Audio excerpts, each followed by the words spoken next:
السلام علیکم لسنرز، آج میں ریڈ کرنے جا رہی ہوں ناول صیاد کی قسط نمبر 18 جو کہ تحریر ہے رباب تنویر کی۔ چلیے شروع کرتے ہیں۔ مجھے اس قابل سمجھنے کے لیے بہت شکریہ۔ سینے پر ہاتھ رکھتے ہوئے وہ ذرا سا جھکا تو ہجر کو اپنا فیصلہ درست ہونے کا یقین ہوا۔ خالی شکریہ سے کام نہیں چلے گا، آپ کو بھی مجھے سب بتانا ہوگا۔ کیا؟ وہ ناسمجھی سے بولا۔ سنو کوئین والی کہانی۔ وہ میسج پڑھنے کے بعد سے میں سنو کوئین والے قصے کو جاننے کے لیے متجسس ہوں، وہ پرجوش انداز میں بولی۔ کیا کریں گے آپ جان کر؟ رہنے دیں اس قصے کو، بچپن کی بات تھی۔ کرپٹوگرام میں بھی سنو کوئین اس لیے استعمال کیا تھا کیونکہ اس وقت کوئی اور طرز مخاطب ذہن میں نہ آیا تھا، ورنہ یہ قصہ کھولنے کا ارادہ نہیں تھا میرا۔ الہان نے جان چھڑانی چاہی۔ ارادہ تھا یا نہیں، مگر اب چونکہ آپ سنو کوئین لفظ استعمال کر چکے ہیں اس لیے بتانا تو پڑے گا۔ کہیں آپ نے یورپین فیری ٹیل دا سنو کوئین سے متاثر ہو کر تو سنو کوئین کہنا نہیں شروع کیا تھا؟ ہجر نے دلچسپی سے استفسار کیا۔ سلسلہ ویسے فیری ٹیل سے ہی شروع ہوا تھا، مگر وہ فیری ٹیل دا سنو کوئین نہیں تھی۔ الہان نے تردید کی۔ پھر کون سی فیری ٹیل تھی؟ کیا آپ مجھے وہ فیری ٹیل سنا سکتے ہیں؟ مجھے فیری ٹیلز بہت پسند ہیں، مسکرا کر کہتے الہان کو آج وہ بہت مختلف لگی تھی۔ اس کے مزاج کا اکھڑ پن آج غائب تھا، جو الہان کے لیے بہت خوش آئند بات تھی۔ میں اور پپو بحری جہاز میں تھے، تب اکثر و بیشتر وہ مجھے فیری ٹیل سنایا کرتی تھیں، جن میں سے زیادہ تر ان کی اپنی تخلیق کردہ ہوتی تھیں۔ سنو کوئین والی کہانی بھی ان کی ہی تخلیق کردہ تھی۔ یہ کہانی باقی فیری ٹیلز سے کچھ مختلف تھی کیونکہ اس میں لڑکی پہاڑ کی چوٹی پر بنے سفید محل میں رہنے والی سنو کوئین تھی، جبکہ لڑکا ایک معمولی دستکار کا بیٹا۔ لڑکے کا باپ محل کے مہمان خانے میں اپنی دستکاریوں سے سجانے کے لیے بادشاہ کے محل جایا کرتا تھا۔ 9 عمری میں لڑکا بھی باپ کا ہاتھ بٹانے کی غرض سے محل گیا۔ جب اس کی ملاقات سنو کوئین سے ہوئی، وہ دونوں چونکہ ہم عمر تھے اس لیے ان دونوں کی دوستی ہو گئی۔ لڑکے کے باپ نے محل کے مہمان خانے میں اپنے ہنر سے مکمل سجا دیا تھا، اس لیے اب اس کا محل آنے کا جواز ختم ہو گیا تھا۔ دستکار کے بیٹے نے جب اپنی دوست سنو کوئین کو کل سے محل نہ آنے کا بتایا تو وہ افسردہ ہوئی اور پھر ملنے کی کوئی اور ترکیب سوچنے لگی۔ کچھ دیر سوچنے کے بعد سنو کوئین نے روز دریا کے کنارے ملنے کا وعدہ کیا، اور پھر یوں وہ دونوں دریا کے کنارے ملنے لگے۔ وقت کے ساتھ ساتھ ان دونوں کی دوستی مزید گہری ہو گئی۔ وہ دونوں اپنے بچپن سے نکل کر جوانی کی دہلیز پر قدم رکھ چکے تھے۔ سفید پوشاک میں ملبوس سنو کوئین کو ہمیشہ برف بنے دریا کے کنارے بیٹھا دیکھ اس لڑکے کا پسندیدہ مشغلہ تھا۔ وہ اب اس کے لیے دوست سے بڑھ کر تھی اور سنو کوئین کی صحبت میں وہ ایک انوکھی خوشی محسوس کرنے لگا تھا۔ یہ سلسلہ اگلے کچھ سال بھی یوں ہی چلتا رہا اگر وہ حادثہ نہ ہوتا۔ موسم گرما کے آغاز کی شام میں وہ لڑکا دھوپ کی شعاعوں کے باعث پگھلتے دریا کے کنارے بیٹھا سنو کوئین کا انتظار کر رہا تھا، مگر رات ڈھل جانے کے باوجود جب سنو کوئین نہ آئی تو اسے پریشانی نے گھیرا۔ گزرے سالوں میں ایسا پہلی بار ہوا جب وہ ملنے نہ آئی ہو۔ اگلا دن طلوع ہوتے ہی وہ لڑکا بہانے سے سنو کوئین کا پتہ کرنے محل گیا تو اسے یہ جان کر دھچکا لگا کہ سنو کوئین کل شام سے محل سے غائب ہے۔ کچھ دیر وہ یوں ہی بے یقینی کا شکار رہا، اور پھر جب اسے حقیقت پر یقین آیا تو وہ سنو کوئین کی تلاش میں نکل پڑا۔ ہر جگہ تلاش کرنے کے باوجود جب اسے ناکامی کا سامنا کرنا پڑا تو تھکے ہوئے انداز میں دریا کے قریب ایک درخت سے ٹیک لگا کر بیٹھ گیا۔ کہاں چلی گئی ہو تم سنو کوئین؟ وہ مغموم لہجے میں بولا۔ اس سے کچھ فاصلے پر درخت کی شاخ پر بنے ایک گھونسلے میں بیٹھا فاختہ کا جوڑا اس کی کربناک حالت دیکھ کر اس کے قریب آیا۔ کیا تم اس خوبصورت لڑکی کو تلاش کر رہے ہو جو روز اس دریا کے کنارے تم سے ملنے آتی ہے؟ فاختہ نے اپنے شک کی تصدیق کرنے کے لیے پوچھا۔ وہ کل شام سے لاپتہ ہے۔ بادشاہ کا کہنا ہے کہ وہ کل شام معمول کے مطابق دریا پر آنے کے لیے گھر سے نکلی تھی، مگر جب میں کل یہاں آیا تھا تب وہ یہاں نہیں تھی۔ جانے کہاں چلی گئی؟ اس نے افسردگی سے سارا قصہ بتایا۔ ہجر مکمل توجہ سے الہان کے منہ سے سنو کوئین کی کہانی سن رہی تھی۔ کل وہ یہاں آئی تھی؟ فاختہ یقینی انداز میں بولی۔ تم لوگوں کو معلوم ہے وہ کہاں ہے؟ کیا تم لوگ دریا کے قریب ہی کہیں رہتے ہو؟ لڑکی نے لمحے کی تاخیر کیے بغیر سوالات کیے۔ اس کی بات سن کر دونوں فاختاؤں نے نظروں کا تبادلہ کیا۔ پھر مادہ فاختہ بولی، ہم سامنے والے درخت کی شاخ پر بنے گھونسلے میں رہتے ہیں۔ کل شام گھونسلے کی جانب واپس مڑتے ہوئے مجھے وہ سنو کوئین دریا کے قریب آتی دکھائی دی۔ وہ کل معمول کی نسبت ذرا جلدی دریا کے کنارے آ کر تمہارے انتظار میں بیٹھ گئی تھی۔ اسے وہاں بیٹھے کچھ دیر ہی گزری تھی جب اچانک ہی دریا سے ایک بڑا سا سیٹس نکلا اور سنو کوئین کو اپنے قبضے میں کرتے واپس پانی میں گم ہو گیا۔ فاختہ نے آنکھوں دیکھا حال بیان کیا۔ سیٹس یعنی سمندری مانسٹر؟ اس لڑکے نے حیرت سے دریافت کیا۔ فاختہ نے تائید کی۔ کیا تمہیں معلوم ہے کہ سیٹس سنو کوئین کو کہاں لے کر جا سکتا ہے؟ لڑکے نے امید کا دامن تھامتے استفسار کیا۔ پکا تو نہیں پتا، مگر اپنے باپ دادا کے منہ سے سنا ہے کہ ہم نے سیٹس ایٹلانٹس کے شہر لوس میں رہتے ہیں، فاختہ رازدارانہ انداز میں بولی۔ ایٹلانٹس تو وہی ملک ہے نا جو سمندر میں ڈوب گیا تھا؟ لڑکے نے پوچھا تو فاختہ نے اس بات میں سر ہلایا۔ کیا تم لوگوں کو معلوم ہے کہ ایٹلانٹس تک کیسے جایا جا سکتا ہے؟ سمندر کی گہرائی میں موجود ایٹلانٹس کے شہر لوس سے سنو کوئین کو نکالنے میں تم لوگ میری مدد کر سکتے ہو؟ ہم تو آسمان پر اڑنے والی مخلوق ہیں، ہمیں سمندر کی گہرائی کے راز نہیں معلوم۔ فاختہ صاف گوئی سے بولی۔ کیا تم کسی ایسے شخص کو جانتے ہو جو میری مدد کر سکے؟ وہ لڑکا اتنی جلدی ہمت ہارنا نہیں چاہتا تھا، اسے ہر حال میں اپنی سنو کوئین کو بچانا تھا۔ صرف ایک شخص ہے جو تمہاری مدد کر سکتا ہے، مگر اس تک رسائی حاصل کرنا ذرا مشکل ہے۔ کون؟ لڑکے نے بے تابی سے پوچھا۔ جائنٹ ٹرٹل، دونوں فاختہ ایک ساتھ بولے۔ یہ ایک بوڑھا کچھوا ہے جسے یقیناً معلوم ہوگا کہ ایٹلانٹ سمندر کے کس حصے کی گہرائی میں موجود ہے۔ تم اسے مدد لے سکتے ہو، مگر اسے تلاش کرنا تمہارا کام ہے۔ اتنا کہنے کے بعد وہ فاختہ کا جوڑا واپس اڑ کر اپنے گھونسلے میں جا بیٹھا، جبکہ لڑکا بے چارگی سے ان کو دیکھتا رہ گیا۔ کچھ دیر یوں ہی بیٹھنے کے بعد اس نے سنو کوئین کو بچانے کی غرض سے اپنی ساری ہمت ایک مرتبہ پھر مجتمع کی اور کچھوے کی تلاش میں نکل پڑا۔ اس نے سن رکھا تھا کہ کچھوے عموماً پانی میں رہتے ہیں، مگر دھوپ لینے کے لیے انہیں کچھ دیر خشکی پر بھی آنا پڑتا ہے۔ کچھوے عام طور پر نم اور سایہ دار جگہوں پر موجود ہوتے ہیں، اس لیے وہ دریا کے کنارے کسی ایسی جگہ کی تلاش میں چلنے لگا۔ کئی گھنٹے چلنے کے بعد جب ایسی جگہ پہنچا جہاں سورج کی سیدھی شعاعیں، سایہ دار درختوں اور دریا کا بہتا ہوا پانی تھا، کسی بھی کچھوے کے باس کے لیے یہ جگہ مناسب تھی، اس لیے وہ جائنٹ ٹرٹل کے یہاں آنے کی امید کے لیے ایک پتھر پر بیٹھ گیا۔ وقت گزاری کے لیے وہ قریب پڑے چھوٹے پتھر اٹھا کر دریا میں پھینکنے لگا۔ وہ اس کام میں مصروف تھا جب دریا میں ایک بڑی سی لہر آئی اور ساتھ ہی ایک کڑکدار آواز گونجی۔ کون ہے جس نے مجھے پتھر مارنے کی جرأت کی؟ یہ آواز سن کر لڑکے نے ہڑبڑا کر مٹھی میں تھامے پتھر وہیں پھینک کر مؤدب انداز میں کھڑا ہو گیا۔ اس کے بالکل سامنے ایک بڑا سا ٹرٹل پانی سے نکل کر زمین کی جانب بڑھ رہا تھا۔ میں معافی چاہتا ہوں، مجھے معلوم نہیں تھا کہ دریا کی گہرائی میں آپ موجود ہیں، وہ لڑکا شرمندگی سے بولا۔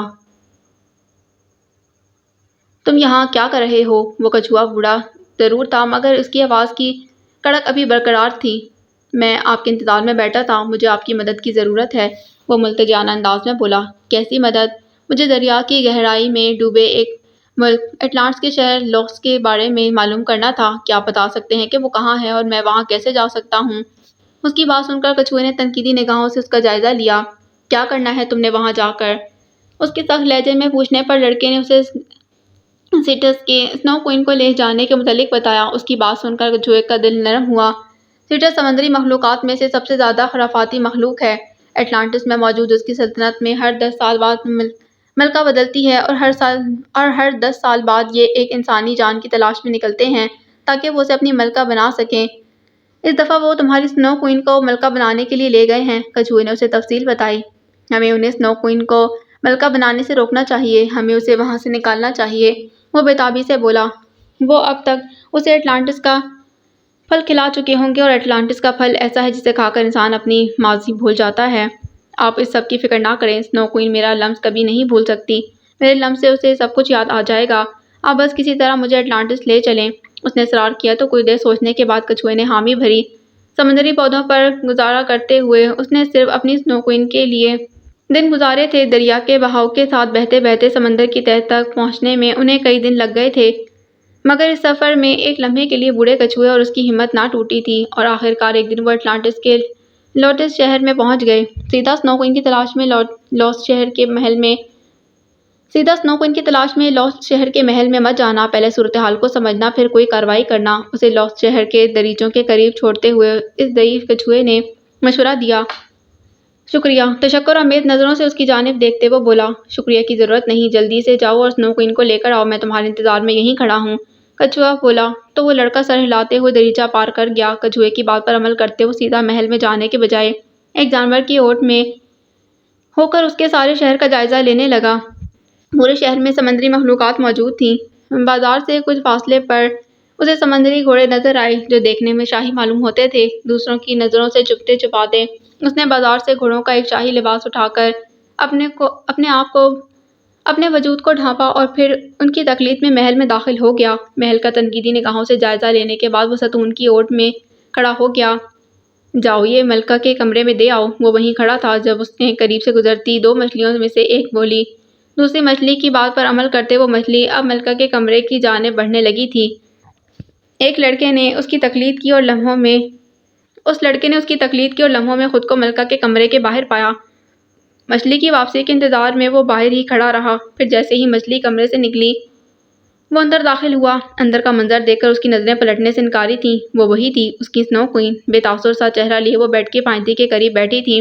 دروازے پر کسی کی موجودگی محسوس کر کے سنو کوئین نے سر اٹھایا اور پھر کسی انجان شخص کو دیکھ کر اس نے بے تاثر چہرے سے سر واپس جھکا لیا۔ اس کی آنکھوں میں بیگانگی دیکھ کر لڑکے کا دل کٹ کر رہ گیا۔ لمحے کی تاخیر کیے بغیر وہ آگے بڑھا اور اس کا ہاتھ تھام کر اس کے قریبی گھٹنوں کے بل بیٹھ گیا۔ میری طرف دیکھو سنو کوئین، میں ہوں تمہارا دوست۔ یہ اس کے ہاتھوں کا لمس تھا یا نگاہ کی حدت جس کے باعث سنو کوئین کے دل پر جمی برف پگھل گئی تھی۔ اسے اس کا سارا ماضی یاد آ گیا۔ اس کی آنکھوں سے اب آنسوؤں کی برسات ہونے لگی۔ مجھے سمندری مخلوق لے، وہ ہچکیوں کے درمیان اسے دریا پر سے غائب ہونے کی وجہ بتا رہی تھی۔ میں سب جانتا ہوں سنو کوئین، جو بڑا ہو چکا ہے اسے بھول جاؤ اور اب بس یہاں سے نکلنے کی تیاری کرو۔ اسے شانوں سے تھام کر کھڑا کرتے ہوئے بولا تو اس نے آنسو صاف کرتے سر ہلایا۔ وہ لڑکا تھوڑی بہت مشکلات کا سامنا کرنے کے بعد اسے سیٹرس کے محل سے واپس لے آیا تھا اور پھر کچھوے کی مدد سے واپس خشکی پر آ گئے۔ جب وہ لڑکا سنو کوئین کو محل لے کر گیا تو مہینوں بعد اپنی بیٹی کی شکل دیکھ کر بادشاہ کی آنکھیں نم ہو گئی تھیں۔ سنو کوئین کو ڈھونڈنے کے انعام میں بادشاہ نے لڑکے کو منہ مانگا تحفہ دینے کا کہا۔ لڑکے نے لمحے کی تاخیر کیے بغیر سنو کوئین کو بادشاہ سے مانگ لیا۔ زبان سے الفاظ نکل چکے تھے، اس لیے چاہتے نہ چاہتے بادشاہ نے سنو کوئین کی شادی دستکار کے بیٹے سے کروا دی اور then they lived happily ever after۔ الہان کہانی کا اختتام سنا رہا تھا جب ہجر اس کی بات کاٹ کر مسکراتے لہجے میں بولی۔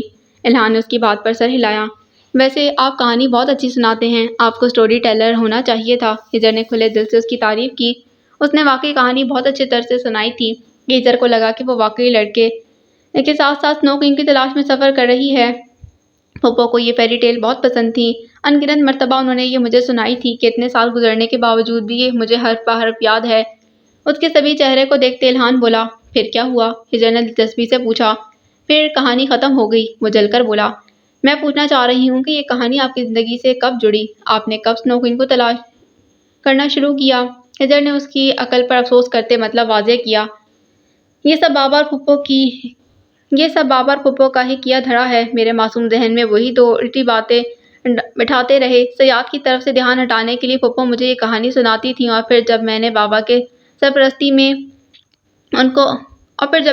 کی سرپرستی میں گیا تو امرین آنٹی کے مشورے سے انہوں نے مجھے زندگی کی جانب لانے کے لیے جینے کا مقصد دیا۔ پھپھو نے وفات کے وقت مجھ سے آپ کو ڈھونڈنے کا وعدہ لیا تھا اور سیشن کے دوران بے دہانی میں نے یہ بات امرین آنٹی کو بتا دی تھی۔ وہ ایک لمحے کے لیے رکا تو ہجر بےتابی سے بولی، پھر کیا؟ جب یہ بات بابا تک پہنچی تو گھر آ کر وہ مجھے پھپھو کے کمرے میں لے گئے اور وہاں آپ کے بچپن کی ہر تصویر مجھے 10 دفعہ دکھائی گئی اور ساتھ آپ کا طویل تعارف بھی کروایا گیا۔ اس کے بتانے کا انداز ہجر کو مسکرانے پر مجبور کر رہا تھا۔ کیسا تعارف؟ یہی کہ آپ آنی کی بیٹی ہیں، بچپن میں میری آپ سے بہت دوستی تھی، وغیرہ وغیرہ۔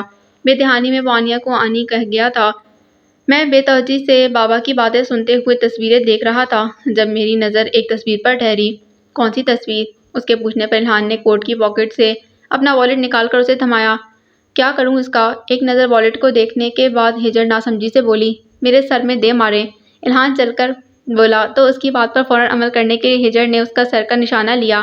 کھول کر دیکھیں اسے، پاگل لڑکی۔ اس کے ماتھے کو شہادت سے انگلی سے پیچھے کی جانب ہلکا سا دھکیلتے الہان بولا۔ اس کی حرکت پر ہجر اسے گھورتے تب کر بولی، پہلے ہی سیدھی طرح بتا دیتے، بھلا مجھے الہام ہونا تھا کہ میں اسے کھول کر دیکھوں۔ وہ اب اس کا والیٹ کھول کر اس کی لگی تصویر دیکھ رہی تھی۔ یہ تصویر تھی جس پر میری نگاہیں ٹھہری تھیں۔ جانتی ہیں کیوں؟ الہان نے استفسار کیا۔ کیونکہ اس نے سفید کپڑے پہنے ہیں اور بیک گراؤنڈ میں برف موجود ہے۔ یہ تصویر کہیں نہ کہیں آپ کے ذہن میں موجود سنو کوئین کی تصویر سے ملتی جلتی ہے۔ اس تصویر میں میرے سفید کپڑے اور برف دیکھ کر آپ کو سنو کوئین یاد آئی تھی، اس لیے آپ نے مجھے سنو کوئین کہنا شروع کر دیا۔ ہجر نے اندازہ لگایا۔ اور جو ہی تصویر دیکھ کر میں نے سنو کوئین بولا، بابا نے ذہن میں ایک منصوبہ بنایا۔ امرین آنٹی سے کہہ کر انہوں نے ٹاک تھیوری میں سنو کوئین والی کہانی مجھ سے اگلوا لی۔ کہانی جاننے کے بعد انہوں نے میرے ذہن میں یہ بات بٹھانا شروع کر دی کہ میری سنو کوئین بھی کہیں کھو گئی ہے اور مجھے اسے ڈھونڈنا ہے۔ سنو کوئین کو ڈھونڈنے کے لیے میں واقعی سنجیدہ ہو گیا۔ SPD اب کہیں پیچھے رہ گیا تھا، میری زندگی کا نیا باب کھل چکا تھا۔ بابا نے مجھ سے کہا کہ سنو کوئین کو ڈھونڈنے کے بعد اگر میں نے سنو کوئین کو اپنی زندگی میں شامل کرنا چاہا اسکول جانا ہوگا، اچھا بچہ بننا ہوگا تاکہ میں بادشاہ سے سنو کوئن کو مانگوں تو انہیں انکار کی وجہ نہ مل سکے۔ پھر وہ مجھے بلیک میل کر کے مجھ سے ساری باتیں منواتے گئے۔ 12 سال کا بچہ جس نے اپنی آدھی سے زیادہ زندگی ایک جیل نما کمرے میں گزاری ہو، اسے بھلا دنیا کی چالاکیاں کہاں معلوم ہوں گی؟ اس لیے وہ بڑی آسانی سے بابا کی باتوں میں آ گیا۔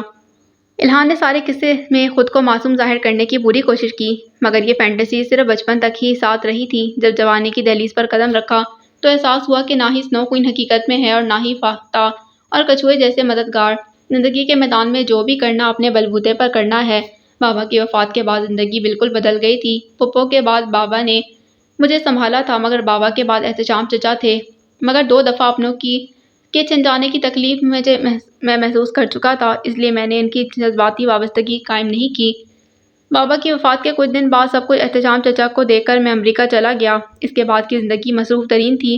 پڑھائی اور ساتھ ساتھ ہنٹر گیم بنانا بہت مشکل مرحلہ تھا۔ گیم ڈیزائن کرنا اور گیم پروگرام کرنا 2 الگ الگ شعبے ہیں، مگر ہنٹر کی ڈیزائننگ سے لے کر فائنل گیم میں نے تیار کی۔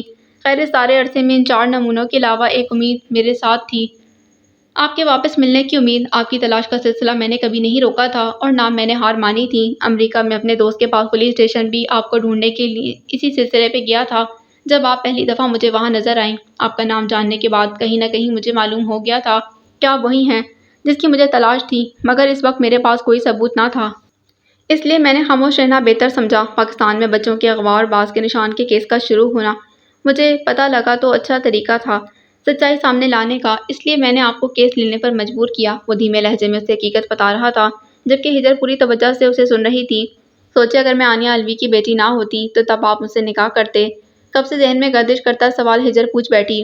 ناممکنات کے بارے میں سوچ کر میں خود کو پریشان نہیں کرتا، وہ لاپرواہی سے بولا۔ جواب دیں مجھے، اگر میں عانیہ علوی کی بیٹی نہ ہوتی تو ہجر پوچھنے پر بضد تھی، تو میں تب بھی آپ سے ہی شادی کرتا، وہ پر یقین انداز میں بولا۔ کیوں؟ اس نے بھویں اچکائیں۔ کیونکہ آپ مجھے اچھی لگی تھی، یہی سننا چاہتی ہیں آپ؟ مگر میں یہ نہیں کہنے والا، آپ کی اکڑ مزاجی مجھے بالکل پسند نہیں آئی تھی۔ الہان اسے زج کرنے کے لیے بولا۔ تو آپ کون سا مجھے پسند آئے تھے؟ رتی برابر پسند نہیں آئے تھے آپ مجھے۔ وہ واقعی اس کی بات سن کر تب گئی تھی۔ اب تو نکاح ہو گیا ہے ہجر، اب کچھ نہیں ہو سکتا۔ اگر ناپسند بھی ہوں تب بھی زندگی تو میرے ساتھ ہی گزارنی ہوگی۔ آپ چاہتے ہی نہیں کہ ہم سکون سے بیٹھ کر بات کر سکیں؟ وہ اپنی نشست سے اٹھتے ہوئے غصے سے بولی۔ آپ بھول رہی ہیں کہ ہر دفعہ صلح کے لیے پہل میں ہی کرتا ہوں، الہان نے محسوس ہوتے اسے بتایا۔ ہر دفعہ غلط رویہ بھی آپ ہی اپناتے ہیں، کہتے ساتھ ہی وہ تیز تیز قدم اٹھاتے وہاں سے چل دی۔ ارے مجھے تو لیتی جائیں، الہان نے ہانک لگائی، پھر حفیظ سے انداز میں سر جھٹکتے ہوئے سبک رفتاری سے اس کے پیچھے جانے لگا۔ صیاد باب number 22 Not every heart is capable to find secret of God's love, pearl in every sea. There is no gold in there are not every mine. بابا فرید۔ سبک رفتاری سے چلتی گاڑی کے ٹائر الرفا پولیس اسٹیشن کے سامنے چرچرائے۔ آج صبح آئی جی پولیس نے انہیں انٹرپول کے توسط دبئی پولیس سے رابطہ ہونے کے متعلق بتا دیا تھا۔ یہ خبر ملتے ہی ہجر اور الہان نے پولیس اسٹیشن کا رخ کیا تاکہ پولیس سے اتباع کمال پر لگے الزام کے متعلق جان سکیں۔ پولیس اسٹیشن کے اندر قدم رکھتے ہی انہوں نے انسپکٹر کے دفتر کا رخ کیا۔ تشریف رکھیں۔ سلام دعا اور تعارف کے بعد انسپکٹر وزٹر چیئر کی جانب اشارہ کرتے بولا۔ مجھے آپ کی آمد کے متعلق مطلع کیا گیا تھا۔ اتباع کمال کے بارے میں معلوم کرنا چاہتے ہیں آپ؟ ان کے بیٹھنے کے بعد انسپکٹر دوبارہ گویا ہوا۔ پاکستان میں بچوں کے قتل اور 2 لڑکیوں کے اغوا کا سسپیکٹ اتباع کمال ہے، اس لیے اس کے متعلق جاننا چاہتے ہیں، ہجر آسانیت سے بولی۔ دبئی میں اتباع کمال ٹول باکس کلر کے نام سے جانا جاتا ہے۔ پہلی دفعہ ایک وارڈ بوائے پر اٹیمپٹ ٹو مرڈر کے جرم میں اسے پولیس اسٹیشن لایا گیا تھا۔ جائے وقوع پر موجود سب افراد نے بیان دیا کہ پہلے حملہ اتباع نے کیا تھا۔ اس کے گھر کی جب تلاشی لی گئی تب فریج میں سے انسانی جسم کے اعضاء مثلاً آنتیں اور انگلیاں وغیرہ برآمد ہوئے تھے۔ مزید برآں اتباع کمال کی گاڑی سے رسی، آئس پک، سلیج ہیمر، پلائرز ملے تھے۔ ان سب رول کی موجودگی کی بنا پر اسے ٹول باکس سائیکوپیتھ کلر کہا جاتا ہے۔ اتباع کمال نے کسی بھی جرم کا اعتراف نہیں کیا تھا اور اس کے وکیل کا کہنا تھا کہ وہ کسی اور نے اس کو پھنسانے کے لیے یہ چیزیں اس کی گاڑی اور گھر میں رکھی ہیں۔ اس کا کیس ابھی ٹرائل میں ہی تھا جب ایک رات اپنے جیل کے ساتھیوں کے ساتھ مل کر اتباع نے گارڈ کو مارا اور جیل سے فرار ہو گیا۔ کسی ایئرپورٹ پر اسے دیکھا نہیں گیا، سو ہمیں لگا کہ وہ دبئی میں ہی ہے، اس لیے پچھلے 7 ماہ سے ہم اسے دبئی میں ہی تلاش کر رہے تھے۔ انسپکٹر نے انہیں تفصیل بتائی اور ساتھ he told box psychopath case کی فائل ہجر کی جانب بڑھا دی۔ وہ پاکستانی ہوائی جہاز سے نہیں بحری جہاز سے آیا تھا، تبھی کسی ایئرپورٹ پر اسے دیکھا نہیں گیا۔ ہجر نے انہیں مطلع کیا۔ جو اعضاء اتبا کمال کے گھر میں رکھے فریج میں ملے تھے، معلوم ہوا کہ وہ کس کے ہیں؟ ہجر نے استفسار کیا۔ نہیں، انسپکٹر نے مایوس کن انداز میں جواب دیا۔ ہجر اب فائل دیکھنے میں مصروف تھی۔ اچانک اس کی پیشانی پر بل پڑے۔ فائل میز پر رکھتے اس نے الہان کا دیا ریزیوم نکالا اور فائل اور ریزیوم پر لکھا اتبا کمال کا ہوم ایڈریس میچ کرنے لگی۔ کیا ہوا؟ اس کی حرکات و سکنات کا جائزہ لیتے ہوئے الہان نے دریافت کیا۔ ایڈریس الگ الگ ہیں، ہجر نے اسے بتایا، پھر انسپکٹر کی جانب دیکھتے بولی۔ آپ کو یہ ایڈریس کس نے بتایا؟ اتبا کے آئی ڈی کارڈ پر یہی ایڈریس لکھا تھا، انسپکٹر نے جواب دیا۔ اس ریزیوم پر لکھا ایڈریس اس وقت کا ہے جب اتبا نے اسپتال میں جاب شروع کی تھی۔ تقریباً 7 سال اس نے اسپتال میں جاب کی ہے۔ ہو سکتا ہے اس عرصے کے دوران اس نے اپنی رہائش گاہ تبدیل کر لی ہو، تبھی تو آئی ڈی کارڈ کا ایڈریس مختلف ہے۔ الہان نے اپنی رائے کا اظہار کیا۔ ہمیں ایک دفعہ اس ایڈریس پر جانا چاہیے، وہ فیصلہ کن انداز میں بولی۔ الہان نے اس کی بات کی مخالفت نہ کی اور پولیس انسپکٹر نے بھی تعاون کی یقین دہانی کرائی۔ اتبا کمال تک پہنچنے میں ہر ممکن مدد کرنے کا وعدہ کیا۔ ان کی اگلی منزل اب اتبا کمال کا گھر تھا، جہاں پولیس کی نفری کے ہمراہ وہ دوپہر کے وقت پہنچے تھے۔ گرد سے ہٹا گھر دیکھ کر انہیں اندازہ ہو گیا تھا کہ پچھلے کچھ عرصے سے یہ گھر زیر استعمال نہیں تھا۔ پولیس آفیسرز لاک دروازے کو توڑنے میں مصروف تھے، جبکہ ہجر طائرانہ نگاہوں سے چاروں طرف سے گھر کا جائزہ لے رہی تھی۔ گھر کے عقبی حصے میں اسے ایک شیشے کی کھڑکی نظر آئی۔ متلاشی نگاہوں سے اس نے پورچ میں دیکھا۔ چند ساعتوں بعد ہی اسے پورچ میں پتھر پڑا دکھائی دیا۔ آگے بڑھ کر اس نے پتھر اٹھایا اور پوری قوت سے کھڑکی پر مارا۔ کھڑکی کے شیشے پر دراریں نمایاں ہوئیں۔ ایک دو مزید ضربوں کے بعد شیشے کا کچھ حصہ ٹوٹ کر زمین پر گرا۔ شیشے میں ہونے والے سوراخ سے ہاتھ ڈال کر اس نے اندر کی جانب سے لاک کھولا اور کھڑکی کے پٹ واک کیے۔ اس سے کچھ فاصلے پر کھڑا الہان قدرے حیرت سے اس کی کارروائی ملاحظہ کر رہا تھا۔ کھڑکی پھلانگ کر اندر جانے کے بعد اس نے الہان کو اندر بڑھنے کا اشارہ کیا۔ کب سے کر رہی ہیں یہ کام؟ اس کا اشارہ کھڑکی کا شیشہ توڑ کر گھر میں داخل ہونے کی جانب تھا۔ الہان نے کھڑکی پھلانگ کر اندر آنے کی زحمت نہ کی تھی۔ وہ اب بھی پورچ میں کھڑکی کے قریب کھڑا استفسار کر رہا تھا۔ کیا میں آپ کو ایسی لڑکی دکھائی دیتی ہوں جو کھڑکیوں کے شیشے توڑ کر دوسروں کے گھروں میں گھسے؟ وہ مصنوعی خفگی سے بولی۔ نہیں نہیں، اگر آپ میری نظروں کے سامنے بھی کوئی ایسی حرکت کریں گی تب بھی میں یقین نہیں کر پاؤں گا۔ بھلا آپ جیسی لڑکی ایسی غیر اخلاقی حرکت کیسے کر سکتی ہے؟ الہان نے طنز کیا، جس کا برا منائے بغیر وہ تنقیدی نگاہ سے ارد گرد دیکھتے گھر کے بیرونی دروازے کی جانب بڑھی، جسے باہر کی جانب سے دھکے مار کر پولیس آفیسر توڑنے میں مصروف تھے۔ ہاتھوں پر گلوز پہننے کے بعد ہجر پرسکون انداز میں آگے بڑھ کر اندر سے لاک کھولنے لگی۔ جیسے ہی دروازے کھول کر وہ سائڈ پر ہوئی، تیزی سے دروازے کو دھکا مارنے کے لیے بھاگتے ہوئے آتا پولیس آفیسر دھڑام سے اس کے قدموں کے قریب زمین بوس ہوا۔ اس اچانک افتاد پر ہجر بوکھلا کر 2 قدم پیچھے ہٹی۔ Sorry ma'am. اسی دوران دوسرا آفیسر معذرت کرتے آگے بڑھ کر زمین بوس ہوئے آفیسر کو اٹھانے لگا۔ الہان جو کھڑکی کی بجائے مین گیٹ سے اندر آنے کے لیے اس طرف آیا تھا، اس منظر کو دیکھ کر اس نے بساختہ ابھرنے والے قہقہے کا بمشکل گلا گھونٹا، پھر تیز تیز قدم اٹھاتا ہجر کے قریب آیا، جو شوق سے نکلنے کے بعد اب ایک کمرے کی جانب بڑھ رہی تھی۔ گراؤنڈ فلور پر انہیں کوئی خاص چیز نہ ملی تھی، کیونکہ سارا گھر تقریباً خالی تھا۔ اب ہجر کے قدموں کا رخ بیسمنٹ کی جانب تھا۔ دروازہ کھولنے کے بعد وہ جیسے ہی بیسمنٹ کی جانب جاتی سیڑھیاں اترنے لگی، ایک عجیب سی بدبو اس کے نتنوں سے ٹکرائی، مگر قدم روکے بغیر وہ ایک ہاتھ میں گن تھامے دوسرے سے فلیش لائٹ پکڑے چوکنا انداز میں سیڑھیاں اترتی رہی۔ آخری سیڑھی پر قدم رکھتے اس نے فلیش لائٹ کی روشنی میں ادھر ادھر دیکھا۔ سیڑھیوں کے قریب ہی اسے ایک سوئچ بورڈ نظر آیا۔ آگے بڑھ کر اس نے لائٹس آن کی تو بیسمنٹ کا منظر واضح ہوا۔ سارا بیسمنٹ خالی تھا۔ ہجر وہاں بنے واحد دروازے کی جانب بڑھی اور دروازے کو ایک جھٹکے سے کھولا۔ وہ ایک چھوٹا سا سیلن زدہ کمرہ تھا، جس کی ایک دیوار کے آگے بھورے رنگ کا تابوت پڑا تھا، جبکہ اس دیوار پر بک شیلف بنائی گئی تھی، جو اس وقت خالی تھی۔ ہجر نے گن واپس رکھی اور تابوت کے قریب آئی، جس پر مرجھائے ہوئے پھولوں کا گلدستہ پڑا تھا۔ ہجر نے پھول اٹھائے تو اس کی نظر پھولوں کے درمیان لگے کارڈ پر پڑی۔ آئی ول مس یو اخ، ہجر نے تعجب سے الفاظ پڑھے۔ الہان جو اس کے چند قدم دور کھڑا تھا، الفاظ دیکھنے کے بعد بولا، اخ یعنی بھائی، عربی زبان میں اخ بھائی کو کہتے ہیں۔ اس کی بات سن کر ہجر نے پھول ایک جانب رکھے اور تابوت پر لگے ٹرانسپیرنٹ شیشے سے اندر جھانکنے لگی۔ وہاں پلاسٹک بیگ کے اندر ایک گلی سڑی لاش رکھی تھی۔ لاش کی حالت نہایت خراب تھی اور لیڈ لائنڈ کافن بھی لاش سے آنے والی بدبو کو ارد گرد پھیلنے سے روک پایا تھا۔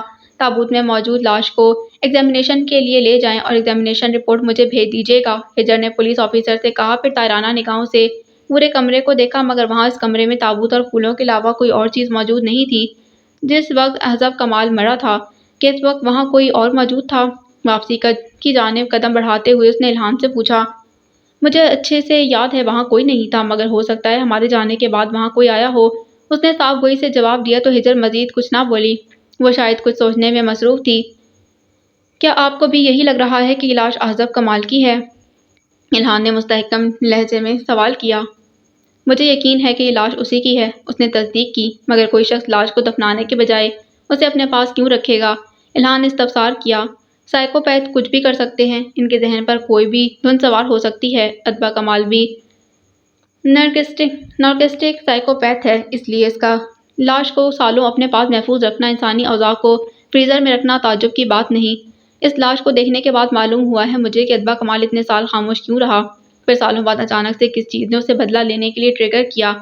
احزاب کو مرے 18 سال ہو گئے ہیں مگر اتنے سالوں بعد وہ بدلہ لینے کے لیے پاکستان واپس کیوں آیا؟ جانتے ہیں کیوں؟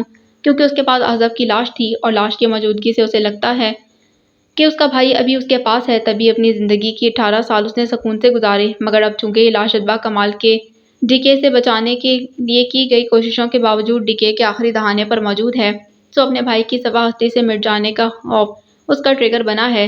یاسمین نے جو اتبا کے بڑھتے ہوئے ایگریشن کے متعلق بتایا تھا وہ ایگریشن اصل میں اس کی بے بسی تھی، جو وہ اپنے بھائی کو نہ بچا پانے کی وجہ سے محسوس کر رہا تھا۔ جیسے جیسے احزاب باڈی ڈیکے ہوتی جا رہی تھی ویسے ویسے اس کے ایگریشن میں اضافہ ہوتا جا رہا تھا۔ اپنے بھائی کو بچانے کا جب کوئی طریقہ اسے سمجھ نہ آیا تو اس نے اس سب کا قصوروار دوسروں کو ٹھہرانا شروع کر دیا اور ان لوگوں کو قتل کیا جن کے اعضاء اس کے فریزر سے ملے تھے۔ سائیکوپیتھ کی ایک خصوصیت ہے کہ یہ اپنی زندگی میں موجود کمیوں سے کمپرومائز کرنے کے بجائے ان کمیوں کا ذمہ دار دوسروں کو ٹھہرانا شروع کر دیتے ہیں۔ جاب سے نکالے جانے کا قصوروار وارڈ بوائے کو ٹھہرانے والے سے ثابت ہوتا ہے کہ وہ بھی اپنی غلطیوں کا ذمہ دار دوسروں کو ٹھہراتا ہے۔ احزاب کے کیس میں بھی اس نے یہی کیا ہے۔ جب احزاب کی لاش کو بچانے کے لیے اسے کوئی طریقہ سمجھ نہ آیا تو اس نے بے بسی کے احساس سے پیچھا چھڑانے کے لیے احزاب کے قتل کا بدلہ لینے کا فیصلہ کیا۔ اس نیت سے وہ پاکستان گیا اور اس کے قاتل کو ڈھونڈنے لگا، مگر صرف اپنے حق کے قاتل کی سوچ سے اس کے اندر کی آگ ٹھنڈی نہ ہو رہی تھی۔ وہ چاہتا تھا کہ اس کی طرح باقی سب بھی اپنے پیاروں سے دور جانے کے دکھ کو محسوس کریں، اس لیے اس نے بچے اغوا کیے۔ جسم میں موجود ڈوپامین کے ہائی لیول کے باعث اسے پلیئر ملتا تھا۔ اس سب میں وہ اپنے بھائی احزاب کمال کا بدلہ لینا نہیں بھولا، اور اس ایچ حرف کے نشان سے دو مطلب ہو سکتے ہیں، یا تو وہ ایچ حرف سے میری جانب اشارہ کر رہا تھا یا پھر ایچ سے مراد احزاب کمال کا قاتل ہے۔ الہان نے بے چینی سے پہلو بدلا۔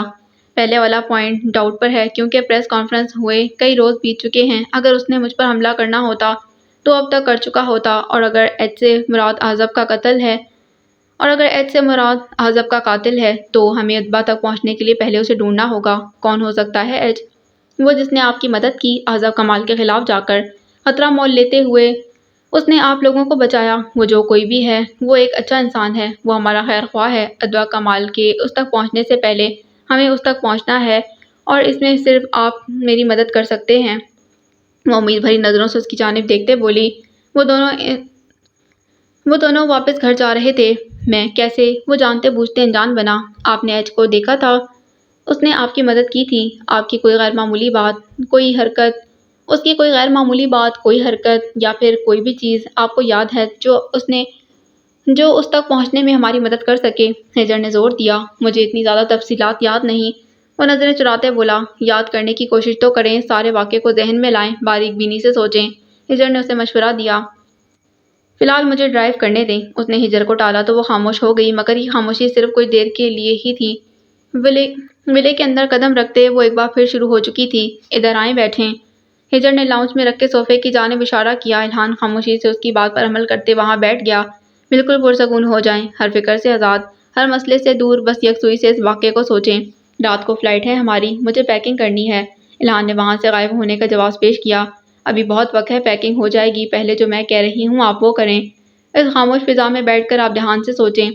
وہ جو کہہ کر مڑنے لگی تھی الہان کی آواز پر رکی۔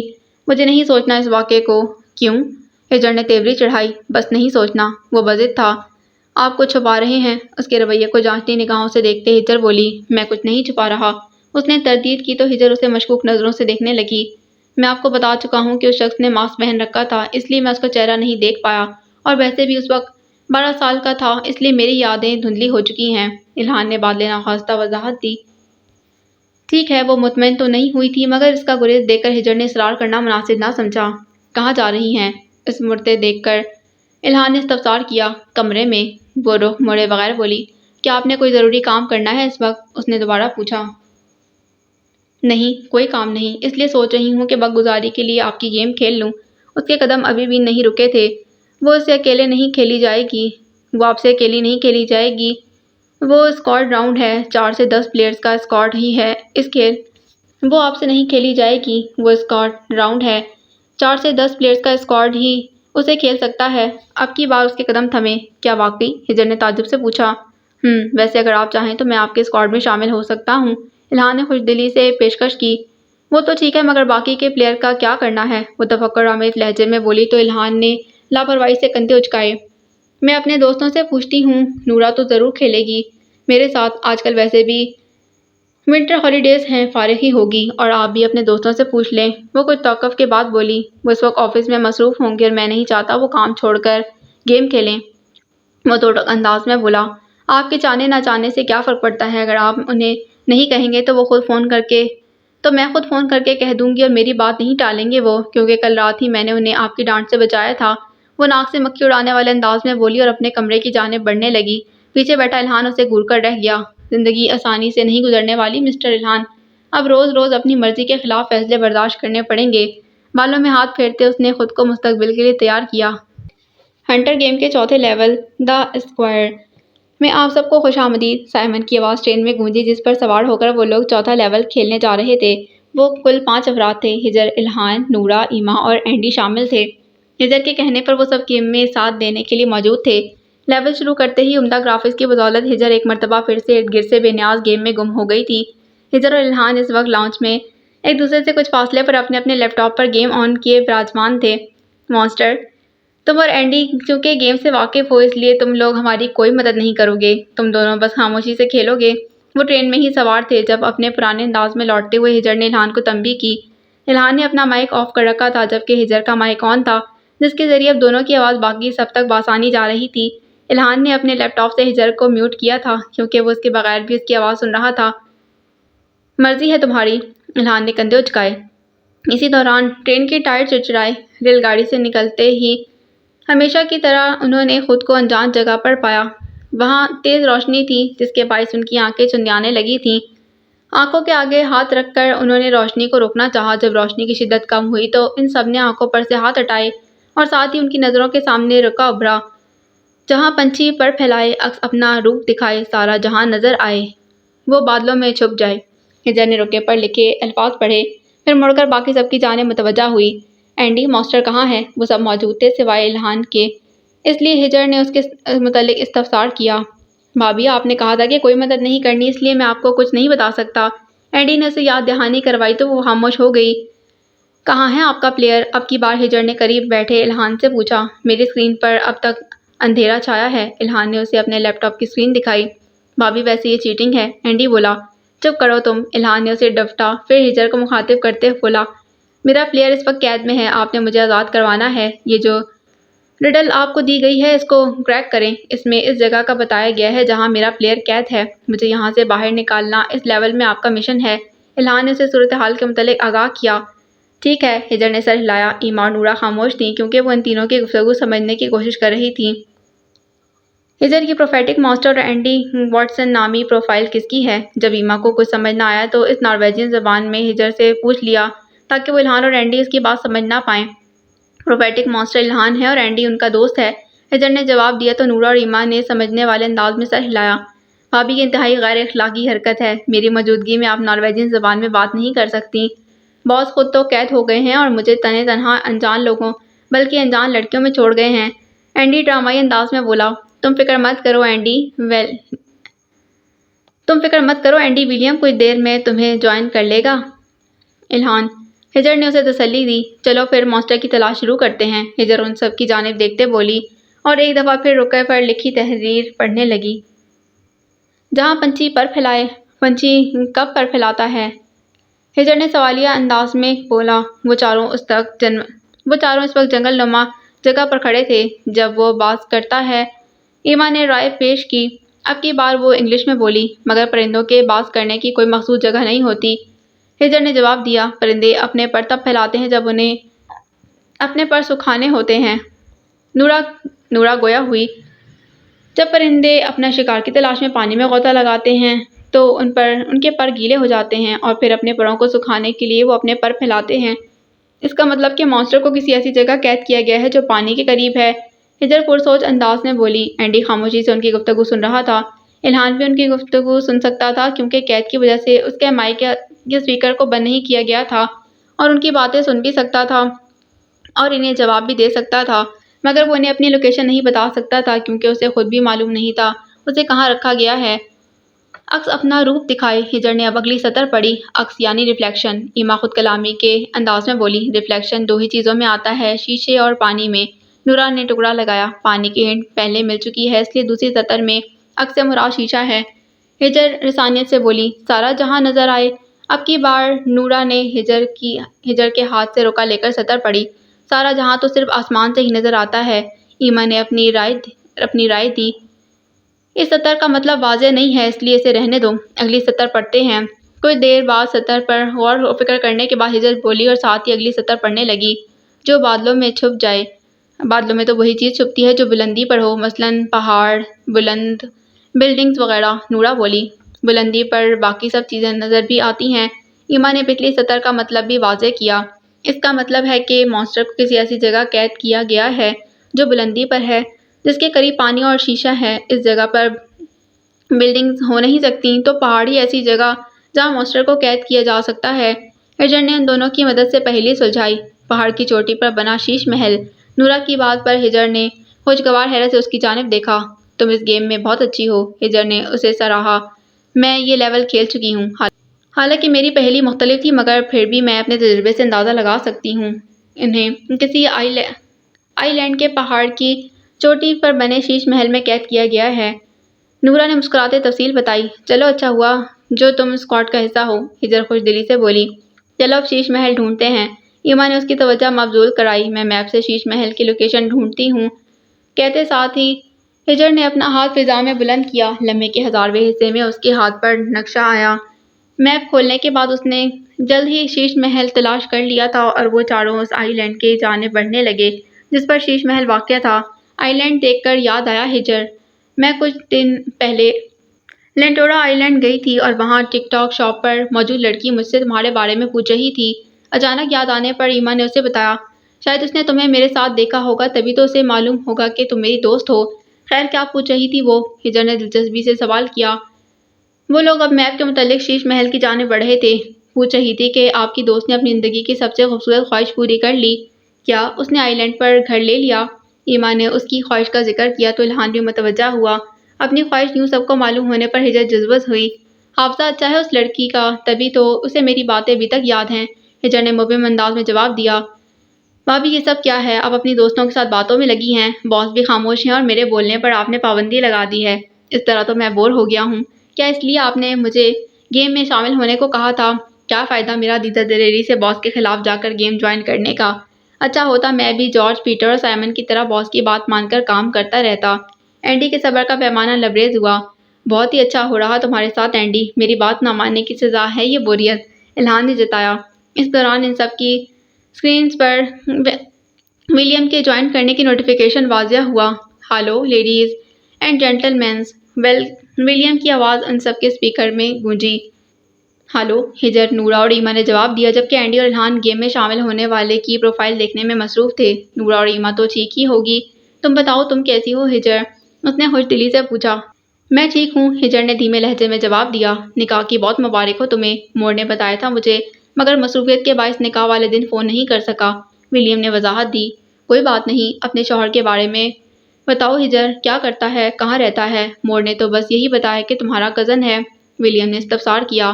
مور نے ہمیں بھی بس یہی بتایا تھا، باقی تفصیلات تم بتا دو ہجر، ایما نے زور دیا۔ ان کی بات سن کر ہجر کی نگاہ بے اختیار کچھ فاصلے پر بیٹھے الہان پر پڑی، جس کے کانوں میں لگے ہیڈ فونز اس بات کا ثبوت تھے کہ وہ ان کی گفتگو سے فیضیاب ہو رہا ہے۔ الہان نے ابھی اس لمحے اس کی جانب دیکھا، نگاہیں ملنے پر ہجر نے فوراً نظر اسکرین پر جما دی اور ان کے سوال کا کوئی مناسب جواب سوچنے لگی۔ اگر میرے بارے میں کچھ جاننا ہے تو مجھ سے ڈائریکٹ پوچھ سکتے ہیں۔ ہجر کو تذبذب کا شکار دیکھ کر الہان بولا تو ہجر نے تشکر آمیز نظروں سے اسے دیکھا۔ آپ کا تعارف؟ ولیم نے پوچھا۔ میں ہجر کا شوہر ہوں، الہان مرتضیٰ، وہ مضبوط لہجے میں بولا۔ الہان مرتضیٰ، نام جانا پہچانا سا ہے، کیا کرتے ہیں آپ؟ اس کا نام زیر لب دہراتے ولیم استفہامی انداز میں بولا۔ نیورون کمپنی کے CEO ہیں، اب کی بار جواب ہجر نے دیا۔ اوہ، تو آپ مشہور گیم ڈیولپر الہان مرتضیٰ ہیں۔ آپ سے ہجر کے نکاح کا سن کر خوشی ہوئی، ولیم خوشگوار حیرت سے بولا۔ مجھے بھی، الہان بادلِ ناخواستہ بولا، ورنہ اسے ولیم کچھ خاص پسند نہ آیا تھا۔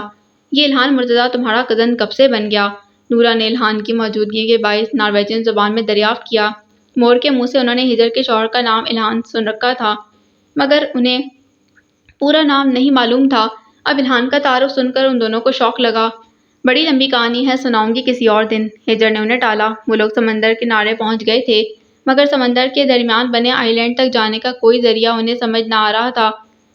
وہ سب وہیں کھڑے تھے جب اچانک سے جنگل میں ہلچل مچی۔ باری قدموں کی آواز کے ساتھ ہی لمبے قد کی عجیب مخلوق ان کی جانب بڑھی تھی۔ یہ مینوتھور ہے، نصف انسان اور نصف بیل کی طرح کی مخلوق کو دیکھ کر ولیم گویا ہوا۔ یہ ہماری طرف آ رہا ہے، اس سے بچنے کے لیے چھپنے کی جگہ تلاش کرو۔ ان سب کو وہیں کھڑے دیکھ کر اینڈی بولا۔ سب نے اس کی بات پر عمل کیا اور درختوں کی اوٹ میں چھپ گئے۔ مینوتھور اب ساحل کے قریب کھڑا ان سب کو تلاش کرنے میں ارد گرد دیکھ رہا تھا۔